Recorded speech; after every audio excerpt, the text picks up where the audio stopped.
Welcome into another episode of my Dynasty Fantasy Football YouTube.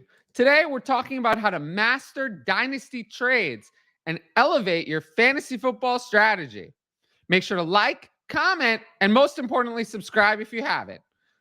Let's go. First trade, Amon-Ra St. Brown or Jaylen Waddle and Devonta Smith. So let's look at where I have those players ranked in Dynasty. Amon-Ra St. Brown, I have wide receiver 4, Jaylen Waddle, wide receiver 15, and Devonta Smith, wide receiver 18. So what do I think about this one? Well, in general, if you're going to trade a super stud like Amon-Ra St. Brown, I like to get some sort of leverage in the form of a future first round pick. These types of players, I like Jaylen Waddle. I like Devonta Smith, but I feel like we're selling Amon-Ra St. Brown significantly short here. I think you can do better. You can do better than this. This is not how I would use that type of super stud asset. So for those reasons, my verdict is that I would prefer Amon-Ra St. Brown over Jaylen Waddle and Devonta Smith. I think this is a pretty simple one. And for me, I'm going to go with that side, especially since Amon-Ra is younger than either Jaylen Waddle or Devonta Smith. That helps. Next up, Anthony Richardson or Brock Purdy and Brandon Aiyuk. So for me, I have these players. I have Anthony Richardson, quarterback 10, Brock Purdy, quarterback 14, and Brandon Aiyuk at wide receiver 11 in my dynasty ranks. Now, how am I looking at this? Anthony Richardson or Brock Purdy and Brandon Aiyuk. So we saw that I had the two players relatively close to each other. I had Anthony Richardson, quarterback 10, Brock Purdy, quarterback 14. Is wide receiver 11 more or less, do we think, than the difference between quarterback 10 and quarterback 14? Remember when I said that Anthony Richardson is a sell? And I did, I've said that on the channel before. This would be the type of deal that I would sell for. When someone is a sell, you should always ask, what are you selling them for? Well, here's something I would sell them for. So, as you might guess, the verdict is that I would take the Brock Purdy side. I mean, Brock Purdy is a more proven quarterback than Anthony Richardson.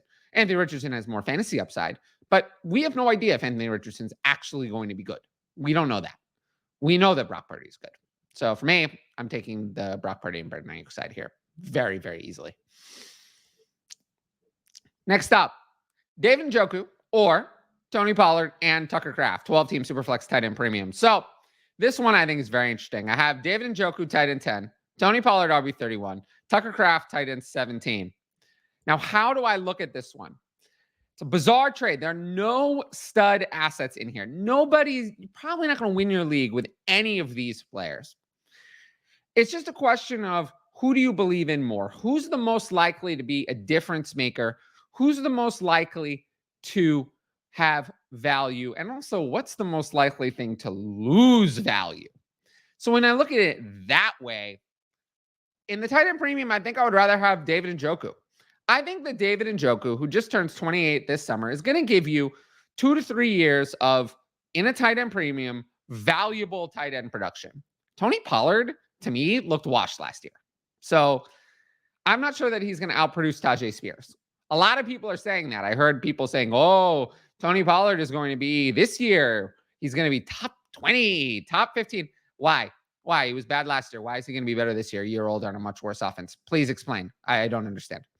And as for Tucker Kraft, I do like him as a sleeper, but he's hurt right now. He has the torn pectoral. It's not enough. It's not enough to move off of the more stud level asset light in David Njoku for these two more maybe assets. If it were something draft picks with Tucker Kraft, like 2 seconds in Tucker Kraft, I'd like that better than Tony Pollard, who I really just don't want at all. Now, if you like my YouTube content, you should sign up for the Patreon, which you can do up there, patreon.com/fantasy advice. You get my rankings, access to the Discord, and the ability to ask advanced questions for the YouTube videos. Tiers begin at just $6 a month. And in there, we talk about Dynasty's trade strategy. Look, I do the best I can on these videos, but we know that how much can I cram in a 15-minute video? I'm not going to be able to cram every little bit of thinking or every little thing. We're not going to be able to comprehensively cover anything in a 15-minute video. We do what we call a drive-by coverage. I try to give you a little peek in the window of what I'm thinking. But if you want to go inside the house, you got to sign up for the Patreon. There's not going to be another way to do that. I'm not doing it on Twitter. I'm not doing it in the YouTube comments. It will only be for paying customers on the Patreon.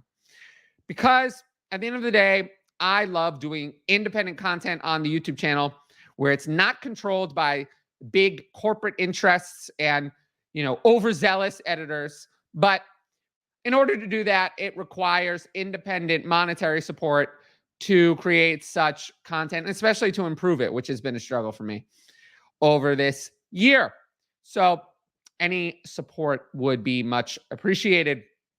And I promise you'll have fun and we will win some fantasy football leagues in there. With that said, let's move into the next trade.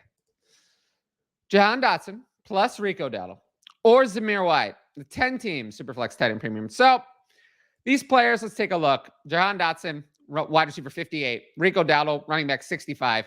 Zamir White, running back 25. So that's kind of interesting. Now, to look at it in a process perspective, we have a 10-team league here. So in a 10-team league, what that means is that depth matters a little bit less, and players you can actually play matter a little bit more because there's only 10 teams, so there's more depth to go around. All of these players are not really worth all that much to me, but if I have to pick between two pieces of garbage and one, I usually would prefer the one piece of garbage, especially if it's a lot better piece. And for those reasons, I'd rather just have Zamir White and just hope that nothing about Zamir White's career, nothing about his profile, nothing says that he will be good. The same is true for Jahan Dotson. And if you hit on a running back, you're more likely to get someone valuable. Jahan Dotson's ceiling is what? That he's wide receiver 40 at best. Doesn't do it for me. So if Zamir White hits, you'll get something worth a lot more. Now, let's see here. This one, I just wanted to put this one on here, not because do we really need to talk about this? 25 first or Jaylen Warren and 25 second 12-team Superflex. I think you know what the answer is. You don't need me to tell you. If you need me to tell you which side is better, then you definitely need to sign up for the Patreon. Then you definitely need to sign up for the Patreon if you need me to tell you the answer. I think you know the answer. But I have Jaylen Warren in Dynasty at running back 30. And yeah, in terms of my process thoughts, what is there to say, right? I didn't include this deal because you needed me to break down, oh, well, I would take this side because no, you know what side I would prefer. The reason I included it was not because of a strategy breakdown. It's because I always say that deals like this happen, even if you say, oh, it doesn't happen in my league. Oh, no, people are too smart. Oh, they're never going to happen. Unrealistic. Well, a lot of whining. But it does happen. It does happen. This is a real trade from one of my patrons' leagues that they just posted in the Patreon Discord, I think today or yesterday. So it did really happen. And why are we talking about this? Because, of course, the verdict is that the 25 first is better. You know that. If you didn't know it, again, we'll have a little conversation later. But we're talking about it because why not try? If you don't try, you won't get these types of deals. Send them out. Make an effort. Make offers. Try to make moves. If you didn't try, you can't say, well, it wouldn't happen for me. So this is why I'm saying it.